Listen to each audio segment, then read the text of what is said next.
जय Hind. Mission JRF Hindi परिवार में आप सभी का स्वागत है। कैसे हैं आप लोग? उम्मीद करते हैं कि सब लोग सकुशल मंगल होंगे, अपने स्वास्थ्य का ध्यान रख रहे होंगे, अपने माता पिता का सेवा कर रहे होंगे।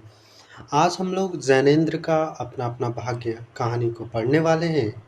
और जैसे कि हर बार कहानी को पढ़ने से पूर्व उनसे संबंधित जो भी महत्वपूर्ण बातें होती हैं उसको हम लोग ध्यानपूर्वक सभी को पढ़ लेते हैं, याद रखने का कोशिश करते हैं। जैनेन्द्र जैनेन्द्र कुमार का जन्म 2 जनवरी 1905 ईस्वी को अलीगढ़ के कोरियागंज गांव में हुआ था और कहा जाता है इनकी मृत्यु 24 दिसंबर 1988 को हुआ।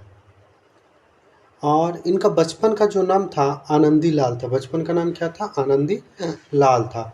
कहा जाता है कि अपने जन्म के 2 वर्ष बाद ही इनके पिता की मृत्यु हो गई थी। प्रारंभिक शिक्षा इनके जो मामा थे उनका एक गुरुकुल था, वहीं रह करके इन्होंने जो पढ़ाई लिखाई की। यह गुरुकुल हस्तिनापुर में खोला गया था। इनकी माता रमा देवी और मामा भगवान देव ने इनका लालन पालन किया, क्योंकि पिता की मृत्यु के बाद माँ और मामा ही इनके लालन पालन में ध्यान रखते थे। इनकी पत्नी का नाम भगवती थी। इनकी पत्नी का नाम क्या था? भगवती देवी।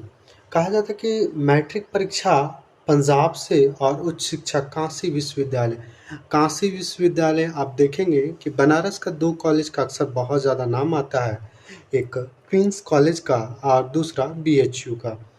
तो वही काशी बीएचयू बनारस हिंदू यूनिवर्सिटी की बात हो रही है। 1921 ईस्वी में पढ़ाई छोड़कर असहयोग आंदोलन में कूद पड़े, क्योंकि असहयोग आंदोलन उस समय, अगर आप इतिहास की थोड़ी जानकारी रखते हैं तो आपको पता होगा कि असहयोग आंदोलन उसमें संपूर्ण भारत का लगभग सबसे बड़ा आंदोलन था। उस योग का कहने का तात्पर्य तो उसमें कोई सहयोग, अंग्रेजों का कोई सहयोग नहीं देगा, सभी लोग असहयोग कर देंगे। 1923 में राजनीति संवाददाता हो गए। कहा जाता है कि यह जब राजनीति संवाददाता हो गए थे तो इन्हें जेल भी जाना पड़ा, और राजनीतिक संवाददाता होने के कारण इन्होंने व्यापार का निर्णय लिया और माता की सहायता के लिए उन्होंने व्यापार भी किया और उसमें इनको सफलता भी मिली। लेकिन अंततः इन्होंने लिखने की रुचि रखने के कारण उन्होंने व्यापार छोड़ दिया।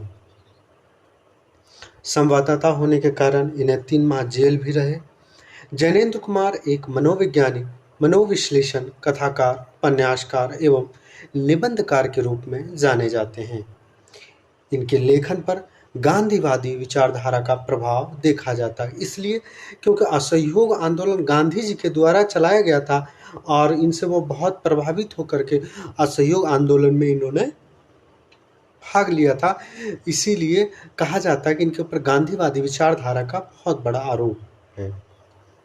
इनका कुछ उपन्यास भी है। जैनेन्द्र का उपन्यास है परख सुनीता त्यागपत्र। त्यागपत्र कोई मौका मिले जरूर पढ़िएगा, बहुत अच्छा है, पूछा भी गया है। कल्याणी विवर्त, सुखदा व्यतीत, जयवर्धन मुक्तिबोध, अनंतर, अनाम स्वामी, दर्शाक। इनका जो है अंतिम उपन्यास कौन है? दर्शाक। कुछ निबंध संग्रह भी इनके हैं। प्रस्तुत प्रश्न, जड़ की बात, पूर्वोदय, साहित्य का श्रेय और प्रेय, मंथन, सोच विचार एक बार पूछा भी गया है। काम, प्रेम और परिवार, समय और हम, स्ततः, परिप्रेक्ष्य। इन्होंने कुछ संस्मरण की भी रचनाएं की। संस्मरण को भी हम लोग देखेंगे। ये और वे, मेरे भटकाव। जीवनी इनका कौन है? जीवनी जो इन्होंने लिखे हैं, अकाल पुरुष का गांधी, इन्होंने एक जीवनी लिखी और आलोचनात्मक में इनकी काफ़ी रुचि थी, उन्होंने भी कुछ आलोचनात्मक में भी रचनाएं की। कहानी, अनुभव और शिल्प, प्रेमचंद का कृति व्यक्तित्व 1967। यह कई बार पूछा गया, इसको याद रखिएगा। इन्होंने कुछ रचनाओं का अनुवाद भी किया। तो अनुदित ग्रंथ कौन है? मेरी मैगदलिनी नाटक 1965, प्रेम में भगवान कहानी संगिडियागो 1937, पाप और प्रकाश। सह लेखन, इन्होंने कुछ मित्रों के साथ मिल करके कुछ लेखन भी किया। तो उसको देखें कौन कौन। तपोभूमि इनकी एक रचना है, ऋषभ जैन के साथ मिलकर के इन्होंने रचनाएं की थी। संपादित कुछ ग्रंथ ने, कुछ ग्रंथों का संपादन भी किया। साहित्य चयन, एक निबंध संग्रह 1951 का। विचार वल्लरी, कई बार पूछा गया है। निबंध संग्रह 1952। ये विचार वलेरिया PYQ देखेंगे तो वहाँ आपको ज़्यादातर देखने को मिलेंगे ये प्रश्न। फांसी कहाँ कथा संग्रह फांसी, यह क्रम में भी पूछा गया। फांसी, वातायन, नीलम देश की राजकन्या, एक रात दो चिड़िया, पाजेब, ध्रुव यात्रा, जय संधि, ये जितना भी है इसको आप लोग क्रम में एक बार जरूर याद रखना, यहाँ से यहाँ तक याद, क्योंकि क्रम में भी यहाँ से कई बार प्रश्न पूछे जा चुके हैं। जैनेन्द्र के प्रथम कहानी खेल 1928 में विशाल भारत में पत्रिका में प्रकाशित हुई, किंतु जैनेन्द्र का जो मानना है वह कहते हैं कि फोटोग्राफी ही मेरी अपनी पहली कहानी थी। जैनेन्द्र की स्पर्धा कहानी इटली के पृष्ठभूमि पर विदेशी पात्रों को ध्यान में रखकर लिखा गया है। जैनेन्द्र की संपूर्ण कहानी, जैनेन्द्र की करीब संपूर्ण कहानी 156 के आसपास बताया जाता है, जो लगभग 10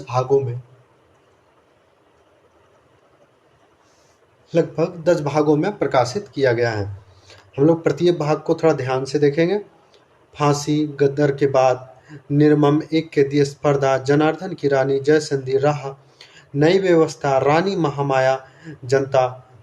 पहला संग्रह में जो है प्रथम भाग में कुल 11 कहानियां हैं। द्वितीय भाग में अनंतर, इनाम, पाजेब, आत्मशिक्षण, फोटोग्राफी, खेल, किसका रुपया, चोर, अपना अपना भाग्य। दूसरा संग्रह में कौन सा कहानी आया था? अपना अपना भाग्य, तमाशा, दिल्ली में जनता, दो चिड़िया, कई बार पूछा गया, पढ़ाई, राजपति का अपना, पराया, विल्मी बच्चा, रामू की दादी। कुल इसमें कितनी कहानियां? दूसरे भाग में कुल 18 कहानियां हैं। तीसरा भाग, देवी देवता, वे तीन, एक दिन, बाहुबली, तत्सत, हवा महल, चिड़िया की बच्ची, वह सांप, ऊर्ध्वबाहु, भद्रबाहु, गुरु, काव्यायन, नारद या अयर्य, अनबन, लाल सरोवर, उपलब्धि, नीलम देश की राजकन्या, रामपुर का वासी, कामना पूर्ति, एक गो, काल धर्म, वह बेचारा। इसमें कुल कितनी कहानियां हैं? कुल 21 कहानियां हैं। अब हम लोग चतुर्थ भाग को देखेंगे। चतुर्थ भाग में मास्टर जी, घुंघरू, अकेला, समाप्ति, रेल में, संबोधन, ग्रामोफोन का रिकॉर्ड, जाह्नवी, दृष्टिदोष, विस्मृति, पूर्ववृत्ति, प्रावर्तन, निस्तार, ब्याह, भाभी। इसमें कुल कितनी कहानियां हैं? 15 कहानियां हैं। प्रदेशी, एक रात, नादिरा, रत्न प्रभा, ध्रुव यात्रा, बिट्रिस, प्रतिभा, घुटना, मीठी रीझ, भूत की कहानी, अंधे का भेद। इसमें कुल कितनी कहानियां हैं? तो कुल इसमें 11 कहानियां हैं। छठा भाग में साधु का हट, एक टाइप, इक्के में, पान वाला, वह अनुभव, कहानीकार, मित्र, विद्याधर, प्रियक्त, आतिथ्य, कह, पंथा, आम का पेड़, चोरी, सजा, हत्या व गवार। कुल किसमें कितनी कहानियां? कुल 15 कहानियां इसमें है। सप्तम भाग में टकराहट, राजीव और भाभी, सपेस्य, कुछ, मौत की कहानी, रुकिए, बुढ़िया, दर्शन की राह, तोल्य, व्यर्थ प्रयत्न, त्रिवेणी, प्रेम की बात, आलोचना, क्या हो, 40 रुपए, प्यार का तर्क, वह चेहरा। इसमें कुल कितनी कहानियां हैं? कुल 16 कहानियां हैं। अष्टभाग में चलित चित्त, ये पत्र, मान रक्षा, कहानी की कहानी, एक 15 मिनट, स्वीकार, क्रांति, धर्म, अभागे लोग, वह क्षण, सहयोग, वह सूफी, कहानी, प्रमीला, प्रणय दंश, विराग, निराकरण, प्रत्यावर्तन, आवर्त, मौत और पत्नी, मामा, मामी। कुल 21 कहानियां हैं। नवम वर्ग में प्रण और परिणाम, वह रानी, अमिया, तुम चुप क्यों होगा मृत्युदंड, बिखरी कहानी, विज्ञान अविज्ञान, सबकी खबर, बीमारी, विचा शक्ति, दिन रात और सवेरा, दो सहेलियां। इसमें कुल कितनी कहानियां? कुल इसमें 12 कहानियां हैं।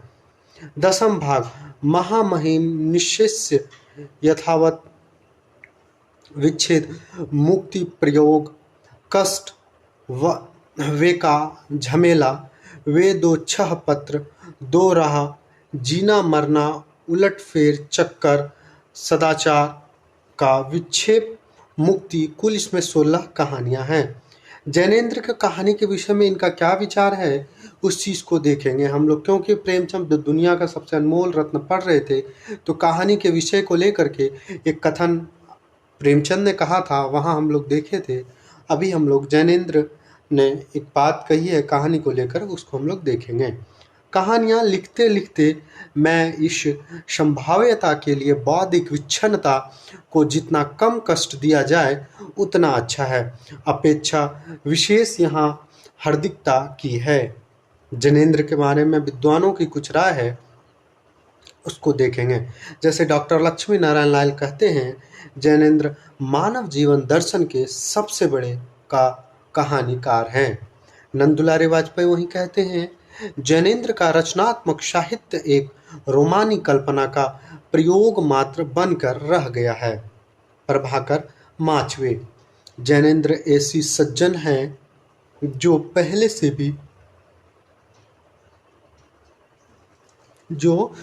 से भी अधिक गूढ़ हैं।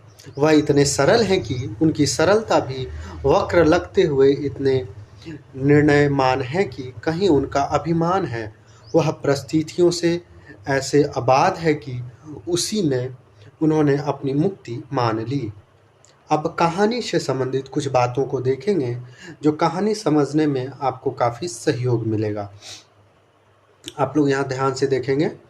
पात्र 10 वर्षीय का एक अनाथ बच्चा होता है और कथानक उनके मित्र और वकील हैं।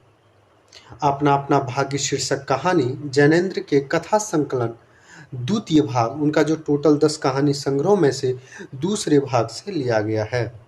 इस कहानी का प्रकाशन 1931 में वातायन कहानी संग्रह में हुआ था। किस कहानी संग्रह में हुआ था? तो 1931 में प्रकाशन हुआ था और यह वातायन कहानी संग्रह में प्रकाशित हुआ था।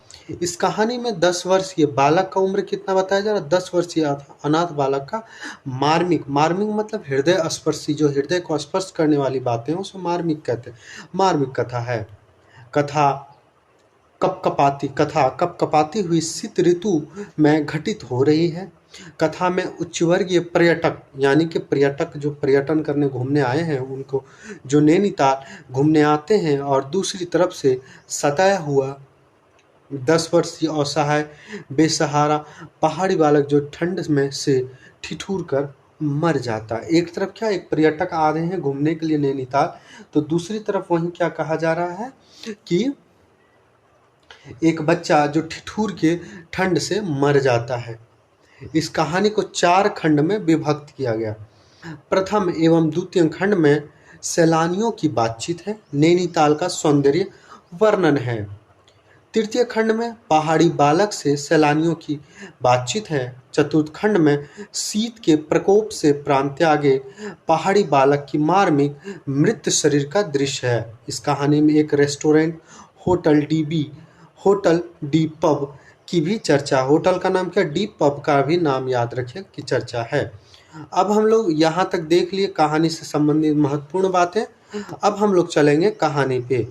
आपको कहानी समझने में, अगर इन सब बातों का बड़ा ध्यान से देखे होंगे तो कहानी समझने में आपको बड़ा ही सहूलियत होगी। कहानी है अपना अपना भाग्य और इसके लेखक हैं जैनेंद्र कुमार। इनसे संबंधित सारी बातों को देख लिए, कितनी बातें जो महत्वपूर्ण थी। जैनेंद्र, बहुत कुछ निरुद्देश्य घूम चुकने पर हम सड़क के किनारे की एक बेंच पर बैठ गए।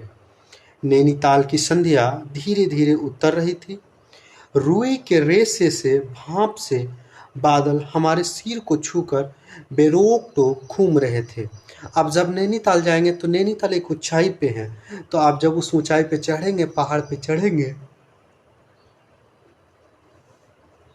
तो आपको ऐसा लगेगा कि बादल आपको छूते हुए पार हो रही है। तो वही कह रही है, छू छू कर बेरोक टोक घूम रहे हैं।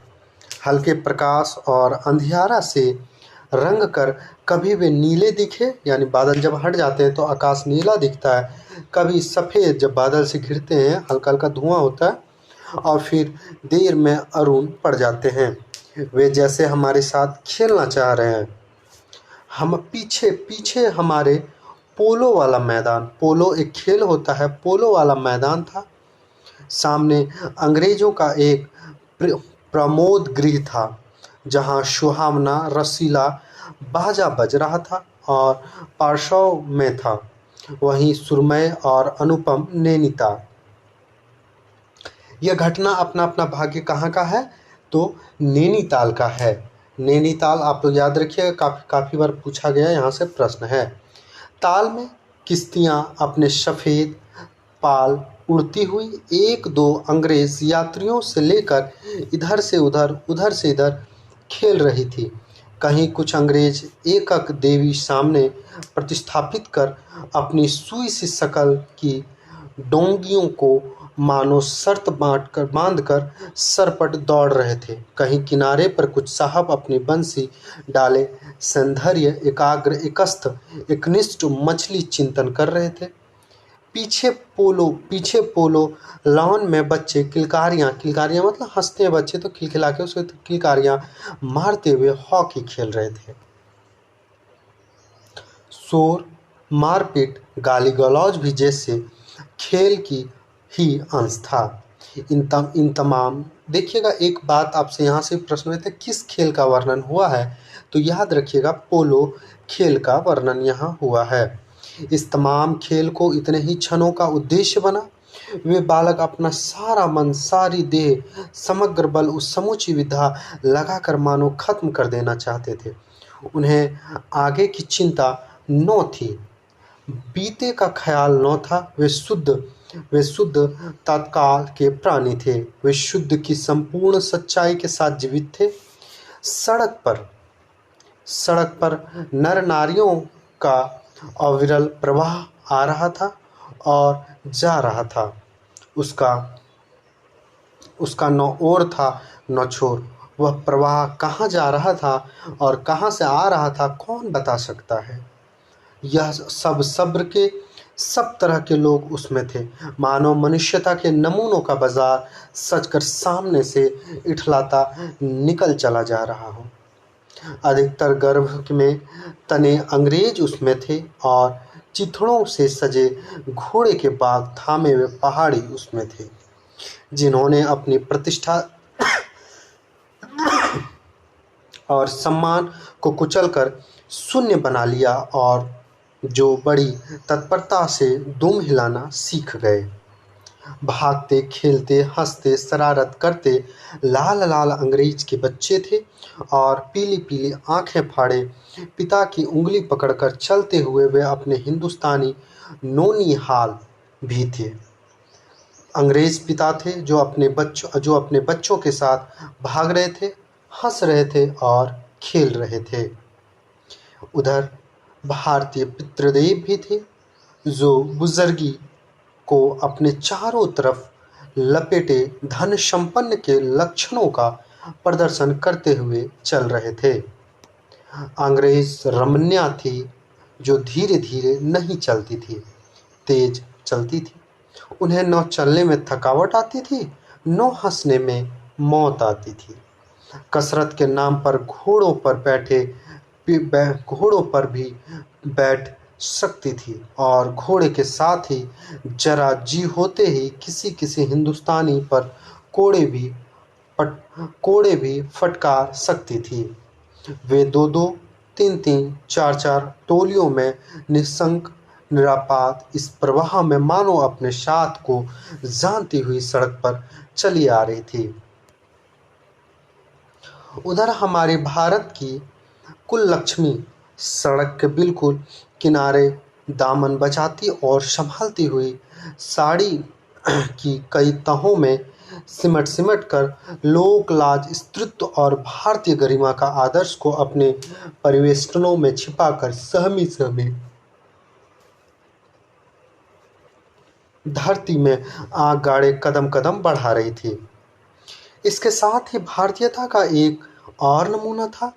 अपने कालेपन को खुरच-खुरच कर बहा देने की इच्छा करने वाला अंग्रेज़ीदा पुरुषोत्तम भी थे, जो नेटिवों को देखकर मुँह फेर लेते थे और अंग्रेज़ों को देखकर आँखें बिछा देते और दुम हिलाने लगते थे। वैसे वे अकड़ कर चलते थे, मानो भारत भूमि को इसी अकड़ के साथ कुचल-कुचल कर चलने का उन्हें अधिकार मिला है। घंटे के घंटे सरक गए, अंधकार गाढ़ा हो गया, बादल सफ़ेद हो गए, जम गए, मनुष्यों का वह तांता एक-एक कर छीन हो गया। अब इक्का-दुक्का आदमी सड़क पर छतरी लगाकर निकल रहे थे। हम वहीं के वहीं बैठे थे। सर्दी सी मालूम हुई। हमारे ओवरकोट भीग गए थे। पीछे फिर कर देखा, एक लाल बर्फ की चादर की तरह बिल्कुल स्तब्ध और सुन्न पड़ा था। सब सन्नाटा था। तल्लील लाल की बिजली की रोशनियां दीपमालिक सा जगमगा रही थी। वह जगमगाहट 2 मील तक फैले हुए प्रकृति के जल दर्पण पर प्रतिबिंबित हो रही थी और दर्पण का कांपता हुआ, लहरें लेता हुआ वह जल प्रतिबिंबों का 100 गुना, 1000 गुना करके उनके प्रकाश को मानो एकत्र और पूंजीभूत करके व्याप्त कर रहा था। पहाड़ों के सिर पर रोशनियां तारों से जान पड़ती थी। हमारे देखते देखते एक घने पर्दे में आकर इन सब को ढक दिया। रोशनियां मानो मर गई, जगमगाहट लुप्त हो गई। वे काले काले भूत से पहाड़ भी इस सफेद पर्दे के पीछे छिप गए। पास की वस्तु भी न दिखने लगी, मानो यह घनीभूत प्रलय था। सब कुछ इसी घनी गहरी सफेद में दब गया, एक शुभ्र महासागर में फैलकर संस्कृति के सारे अस्तित्व को डुबो दिया। ऊपर नीचे चारों तरफ यह निर्भेद सफेद शून्यता ही फैली हुई थी। ऐसा घना कोहरा हमने कभी न देखा था। वह टप टप कर रहा था। मार्ग अब बिल्कुल निर्जन चुप था। वह प्रवाह न जाने किन घोंसलों में जा छिपा था। वह वृद्धाकार शुभ्र शून्य से कहीं से 11 बार टन हो उठा, जैसे कहीं दूर कब्र से आवाज आ रहा हो। हम अपने अपने होटलों के लिए चल दिए। रास्ते में 2 मित्रों का होटल मिला।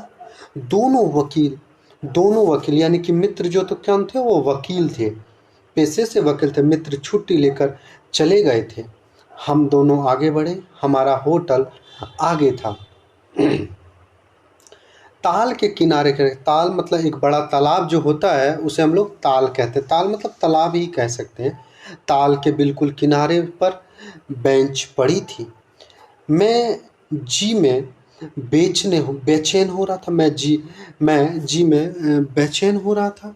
झटपट होटल पहुंचकर इन भीगे कपड़ों से छुट्टी पा गरम बिस्तर में छिपकर सोना चाहता था, पर हाथ के मित्रों की सनक कब उठेगी, कब थमेगी, इसका पता न था। और वह कैसी क्या होगी, इसका भी कुछ अंदाज न था। उन्होंने कहा, आओ जरा यहाँ बैठो। हम उस चूते कोहरे में रात के ठीक 1 बजे, कितने बजे की घटना है? रात में 1 बजे की घटना है। तालाब के किनारे एक भीगी बर्फ से ठंडी हो लोहे के बेंच पर बैठ गए। 5, 10, 15 मिनट हो गए। मित्र के उठने का इरादा न मालूम हुआ। मैं खिसिया कर कहा, चलिए भी, अरे जरा बैठो भी। हाथ पकड़कर जरा बैठने के लिए जब इसे जोर से बिठा लिया गया तो और चारा न रहा, लाचार बैठे रहना पड़ा। सनक से छुटकारा आसान न था और यह जरा बैठना जरा न था, बहुत था। चुपचाप बैठे तंग हो रहा था, कूड़ रहा था कि मित्र अचानक बोले, देखो वह क्या है। मैंने देखा, कोहरे की सफेद में कुछ ही हाथ दूर एक काली सी सूरत हमारी तरफ बढ़ी आ रही थी। मैंने कहा, होगा कोई। 3 गज की दूरी से दिख पड़ा एक लड़का। सिर के बड़े बड़े बालों को खुजलाता चला आ रहा है। नंगे पैर हैं, नंगा सिर, एक मैली सी कमीज लटकाए हैं। पैर उसके न जाने कहाँ पड़ रहे हैं और वह न जाने कहाँ से कहाँ जा रहा है, कहाँ जाना चाहता है। उसके कदमों में जैसे कोई न अलगा हो न पिछला। उसके कदमों में न कोई अगला है न पिछला है, न दायां न बायां है। पास की चुंगी के लालटेन के छोटे से प्रकाश वृत्त में देखा कोई 10 बरस का होगा। लड़का कुल कितने वर्ष का था? जैसे हमने पहले भी आपको बताया था उनके विशेष समीक्षा करते समय लड़का कितने 10 वर्ष का है। 10 वर्ष का होगा, गोरे रंग का है, पर मैल से काला पड़ गया। आंखें अच्छी बड़ी पर रूखी में, माथा जैसे अभी से झुर्रियां खा गया है। वह हमें न देख पाया, वह जैसे कुछ भी नहीं देख रहा था। न नीचे की धरती, न ऊपर चारों तरफ फैला हुआ कोहरा, न सामने का तालाब, न बाकी दुनिया। वह बस अपने विकट वर्तमान को देख रहा था। मित्र ने आवाज दी, ए। उसने जैसे जाग कर देखा और पास आ गया। तू कहाँ जा रहा है? उसने अपनी सूखी आंखें फाड़ दी। दुनिया सो गई, तू ही क्यों घूम रहा है? बालक मौन मुख फिर भी बोलता हुआ चेहरा लेकर खड़ा रहा। कहाँ सोएगा? यहीं कहीं। कल कहाँ सोया था? दुकान पर। आज वहां क्यों नहीं? नौकरी से हटा दिया। क्या नौकरी थी? सब काम 1 रुपया और जूठा खाना। लड़के को काम के बदले क्या मिलता था? सारा काम उसे करना पड़ता था, बदले में 1 रुपया और जूठा खाना मिलता था। फिर नौकरी करेगा? हाँ। बाहर चलेगा? हाँ। आज क्या खाना खाया? कुछ नहीं। अब खाना मिलेगा? नहीं मिलेगा। यूं ही सो जाएगा? हाँ। कहाँ? यहीं कहीं। इन्हीं कपड़ों में? बालक फिर आंखों से बोलकर मुंह खड़ा रहा। आंखें मानो बोलती थी, यह कैसी मूर्ख प्रश्न। माँ बाप हैं? हैं। कहाँ? 15 कोस दूर गांव में। तू भाग आया? हाँ। क्यों? मेरे कई छोटे भाई बहन हैं, सो भाग आया। वहाँ काम नहीं, रोटी नहीं, बाप भूखा रहता था और मारता था। माँ भूखी रहती थी और रोती थी, सो भाग आया। एक साथी और था, इसी गांव का, मुझसे बड़ा था। दोनों साथ आए, वह अब नहीं है। कहाँ गया? मर गया। मर गया? जी, मर गया। हाँ साहब। हाँ साहब, हाँ साहब ने मारा, मर गया। अच्छा, मेरे साथ चल। वह साथ चल दिया। लौटकर एक वकील दोस्त के होटल में पहुंचे। वकील साहब। वकील लोग होटल के ऊपर के कमरे से उतर कर आए। कश्मीरी दोशाला लपटे थे। वह जो देखिएगा, ठंडी के दिनों में जो हम लोग चादर लपटे हैं उसको दोशाला यहाँ करा, और वो दोशाला कहाँ का था? तो कश्मीरी दोशाला था। लपटे थे, मोजे चढ़े, पैर में चप्पल थी, स्वर में हल्की सी झुंझलाहट थी, कुछ लापरवाही थी। हाँ, फिर आप कहिए। आपको नौकर की जरूरत थी ना? देखिए, यह लड़का है। कहाँ से आए? इसे आप जानते हैं? जानता हूँ, यह बेईमान नहीं हो सकता। अजी, ये पहाड़ी बड़े शैतान होते हैं। बच्चे बच्चे में गुल छिपा रहता है। आप भी क्या अजीब हैं। उठा लाए कहीं से। लो जी, यह नौकर लो। मानिए तो यह लड़का अच्छा निकलेगा। आप भी। जी, बस खूब हैं। ऐरे गैरे को नौकर बना लिया जाए, अगले दिन वह न जाने क्या क्या लेकर चंपत हो जाए। आप मानते ही हैं, अब मानते ही नहीं। मैं क्या करूं? मैंने क्या किया? मैंने क्या खाक आप भी जी अच्छा मजाक करते हैं। अच्छा, अब हम सोने जाते हैं। और वे 4 रुपए रोज के किराए वाले मकान में सजी मसहरी पर सोने झटपट चले गए।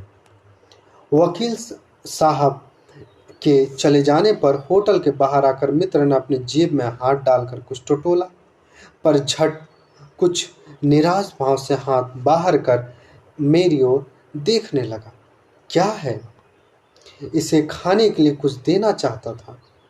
अंग्रेजी में मित्र से कहा, मगर 10-10 के नोट हैं। नोट ही शायद मेरे पास है, देखूं। सचमुच मेरी पॉकेट में भी नोट ही थे। फिर अंग्रेजी में बोलने लगे।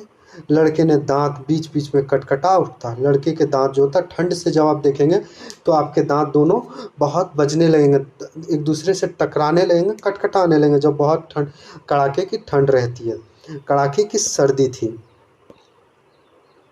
मित्र ने पूछा, तब? मैंने कहा, 10 का नोट ही दे दो। शक पकाकर मित्र मेरा मुंह देखने लगा। अरे यार, बजट बिगड़ जाएगा। हृदय में जितनी दया है, पास में उतने पैसे तो नहीं। यह कथन पूछा जा सकता है, हृदय में जितनी दया है, पास में उतने पैसे नहीं। तो जाने दो, यहाँ से भी कथन पूछा गया। यह दया ही इस जमाने में बहुत है, मैंने कहा। मित्र चुप रहे, जैसे कुछ सोचते, फिर लड़के से बोले, आज आज तो कुछ नहीं हो सकता, कल मिलना। वह होटल डी पब जानता है? एक होटल का नाम कहाँ आया? होटल डी पब पूछा जा सकता है, याद रखिएगा। होटल डी पब जानता है? वहीं कल 10 बजे मिलेगा। हाँ, कुछ काम देंगे हुजूर? हाँ हाँ, ढूंढ देंगे। तो जाऊं? हाँ। ठंडी सांस खींचकर मित्र ने कहा, कहाँ सोएगा? यहीं कहीं बेंच पर, पेड़ के नीचे किसी दुकान की भट्ठी में। बालक फिर उसी प्रेत गति से एक और बढ़ा और कुहरे में मिल गया। हम भी होटल की आगे बढ़े। हवा तीखी थी, हमारे कोट को पार कर बदन में तीर सी लगती थी। सिकुड़ते हुए मित्र ने कहा, भयानक शीत है। उसके पास कुछ बहुत उसके पास कम बहुत कम बहुत बहुत उसके पास कम बहुत कम कपड़े। यह संसार है यार। मैंने स्वार्थ की फिलॉसफी सुनाई। चलो पहले बिस्तर में गर्म हो ले, फिर किसी और की चिंता करना। उदास होकर मित्र ने कहा, स्वार्थी जो कहो, लाचारी कहो, निर्दोषता कहो या बेहाई। दूसरे दिन नैनीताल स्वर्ग के किसी काले गुलाम पशु के दुलारे का वह बेटा, वह बालक निश्चित समय पर हमारे होटल डी पब में नहीं आया। हम अपनी नैनीताल की सैर खुशी खुशी खत्म कर चलने को हुए। उस लड़के के आस लगाते बैठे रहने की जरूरत हमने न समझी। मोटर पर सवार होते ही देखा कि समाचार मिली कि पिछली रात एक पहाड़ी बालक सड़क के किनारे पेड़ के नीचे ठिठुर कर मर गया है। मरने के लिए उसे वही जगह, वही 10 वर्ष की उम्र और वही काले चिथड़े की कमीज मिली। आदमियों की दुकान ने बस यही उपहार उसके पास छोड़ा था। वह बताने वालों में बताया कि गरीब के मुंह पर, छाती, मुट्ठी और पैर पर बर्फ की हल्की सी चादर चिपक गई थी। मानो दुनिया की बेहाई ढकने के लिए प्रकृति ने सबके लिए सफेद और ठंडे कफन का प्रबंध कर दिया था। सब सुना और सोचा, अपना अपना भाग्य। यह अपना अपना भाग्य खत्म हो गया और हम लोग अगले क्लास में अगली कहानी को देखेंगे। जय हिंद।